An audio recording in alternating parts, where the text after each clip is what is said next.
Há mais de 100 anos de sua morte, Dom Pedro II ainda nos surpreende por tudo o que representou para este país. Pela atualidade de suas ideias e pelo quase desconhecimento a que foi relegado, numa tentativa talvez de se apagar a própria história.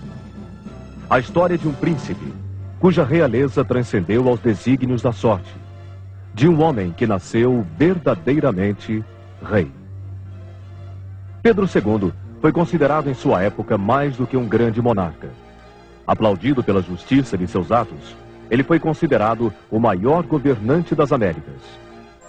Escolhido aos 5 anos para tornar-se imperador, teve sua infância e meninice inteiramente voltadas à sua formação para reinar.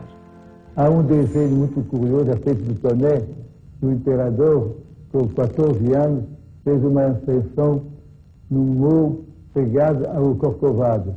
E a gente vê, levaram lá para cima uma poltrona, o menino imperador está sentado nessa poltrona, e em volta dele tem 2 ou 3 senhores de cartola, dando umas aulas para eles de geografia e ensinando como era a cidade do Rio de Janeiro, lá de cima da montanha. Ele nunca teve uma verdadeira meninice. Hoje, quando entramos na Floresta da Tijuca, vemos a presença de Pedro II. Seu avô, Dom João VI, já havia criado o Jardim Botânico do Rio de Janeiro. E ele deu continuidade ao replantio iniciado por sua mãe, Dona Leopoldina, formando em terras degradadas a maior floresta urbana do mundo. Era o primeiro trabalho ecológico em larga escala praticado no Brasil. O preparo intelectual que lhe foi destinado, somado à sua inteligência, deu a Pedro II uma imensa cultura. Ele dominava perfeitamente o francês, o inglês, o alemão, o italiano, o latim, o grego e o hebraico, além do tupi-guarani. Sua dedicação às letras, às artes e às ciências fez com que empreendesse várias viagens à Europa, aos Estados Unidos e ao Oriente Médio, sempre custeadas por ele mesmo. No exterior, Pedro II mantinha contato com os mais célebres homens de sua época: Victor Hugo, Alexandre Herculano, Richard Wagner, Graham Bell e Louis Pasteur, entre muitos outros.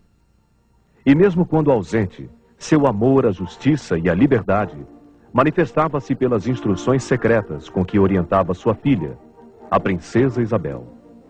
Meu empenho é a liberdade das eleições. Mas sem educação generalizada, nunca haverá boas eleições. Portanto, é preciso atender o mais possível a essa importante consideração. Dom Pedro não ficava apenas nas palavras. Além de instituir a Escola de Engenharia de Minas Gerais, transformou o Colégio Pedro II em colégio padrão para todas as províncias do Império. Junto a esse trabalho, multiplicou o número de escolas para o curso primário. Às vezes, o imperador lamentava-se em seu diário. A falta de cumprimento do dever é o nosso primeiro defeito moral. Há muita falta de zelo. E o amor à pátria é só uma palavra para a maior parte. Ver onde está o bem e não poder concorrer para ele, senão lentamente, burlando muitas vezes os próprios esforços, é um verdadeiro tormento para o soberano que tem consciência. Com pouco me contento e tenho 800 contos por ano. Também entendo que despesa inútil é furto à nação. Esses são 2 trechos do diário de Dom Pedro II, quando ele tinha 36 anos. E essa postura mostra a maneira com que ele via e como ele entendia que devia ser usado o bem público. Um conceito de bem, do qual Pedro II não excluía a liberdade, em todas as suas formas. Tem, aliás, um motivo especial para apreciar a figura de Pedro II. É que nunca houve no Brasil um governante tão favorável à liberdade da imprensa como foi Pedro II.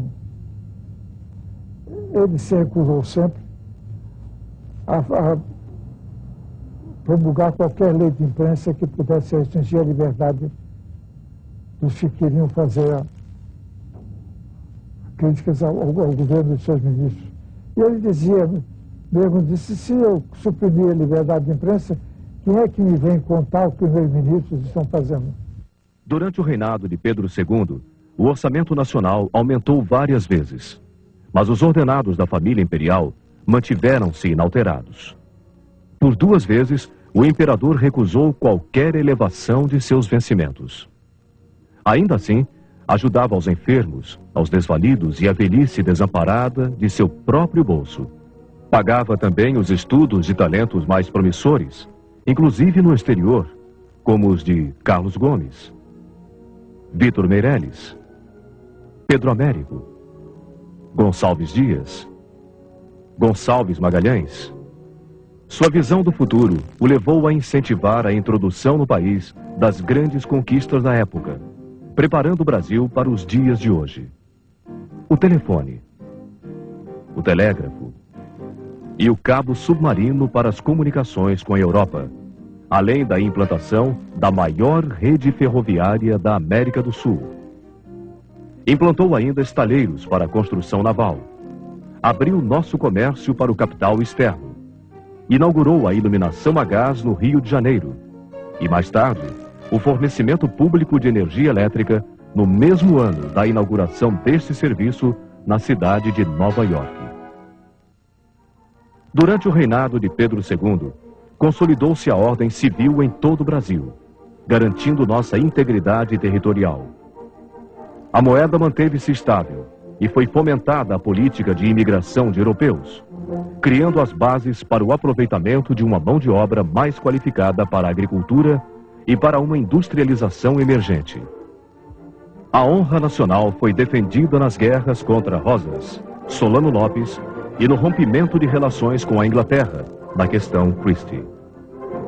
A Constituição, outorgada por Dom Pedro I em 1824, a terceira mais antiga do mundo, foi mantida e respeitada ao longo do Segundo Império.